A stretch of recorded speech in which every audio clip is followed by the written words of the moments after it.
everybody, I'm Roxy and this is Freaking BS.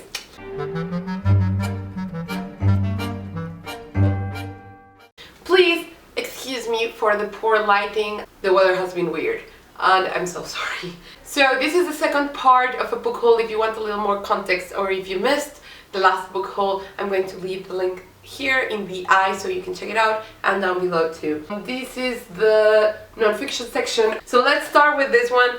Letters to Children by C.S. Lewis, the author of Narnia, of course. He writes such cute and candid letters. It's exactly what it sounds. I've read some, and it's funny because they are like to children, but they are still really formal because I guess the times. Then The Mother Tongue by Bill Bryson, English and How It Got That Way. Now, I've read only travel books by Bill Bryson, and I have absolutely adored him. He's kind of an asshole, but a fun one. That it's the story of English. I'm all for books that talk about languages in general, English specifically. Then I have The Curtain by Milan Kundera, an essay in 7 parts. If you don't know this, Milan Kundera is very anal about like the parts because he also enjoys classical music. And so he like does everything in certain parts, not necessarily 7, but a number of parts that he feels is necessary and has like a musical counterpoint. And this is an essay about writing. And yeah. Then I have The Glass Castle by Janet Walls. This was big a couple of years ago, and this is just a memoir growing up with an alcoholic parent. Or just that. Yeah, father. Her relationship with him and her siblings and all those interesting things. You're Not So Smart, Why Your Memory is Mostly Fiction, Why You Have Many Friends on Facebook, and 46 Other Ways You Are Deluding Yourself. So it's sort of like a pop psychology book. I think it's interesting. I'll give it a shot. Then I have The Good Immigrant edited by Mikesh Shukla, and of course this is a collection of essays that is very big on YouTube about being an immigrant. I think only in the UK, but I'm not 100% sure. Then I have Birds, Art, Life, Death. I've already talked a lot about this book. I talked about it in a non-fiction November wrap-up, and I'll also talk about it on my 5-star prediction wrap-up. So it's a memoir by Keo McClear. And then I also have my bookstore, which again, I'll link the video where I talked about this, which is, I just love this. Was a 5 out of 5 for me.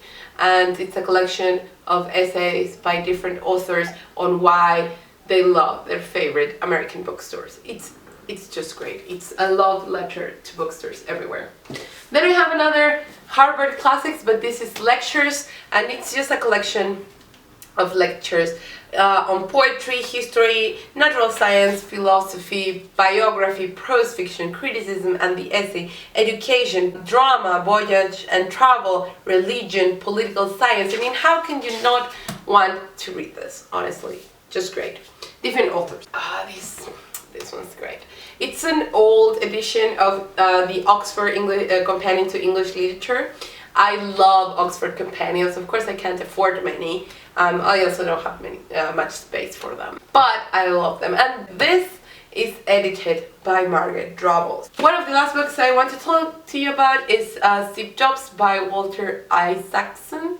I'm fascinated by Steve Jobs and all like the Apple culture. It's kind of fascinating. I'm so happy because I held off buying this for a long time, and finally I got it for $1. I'm just so excited about that. Then I have The Laurel and the Ivy, the story of Charles Stuart Parnell and Irish nationalism by Robert Key, The Age of Wonder by Richard Holmes. So not many people know this, I didn't either until I found this, but there was actually a period of romantic science. Usually we associate romanticism as kind of rebelling against the industrialization of existence. This is about that, and it's such a beautiful book too. I have one more book to show you guys, but I didn't bring it. Arguably by Christopher Hitchens. I don't know that much about Christopher Hitchens. I mean, he's written a lot of nonfiction and like political prose, and this is the collection of his essays, but not only his political essays, he also has like essays on literature, world affairs, and America. I just think it's super interesting. So there you go. That was all the nonfiction, almost all the nonfiction I acquired. If you like this video, please give it a thumbs up. Please subscribe, leave comments down below, and see you in part 3.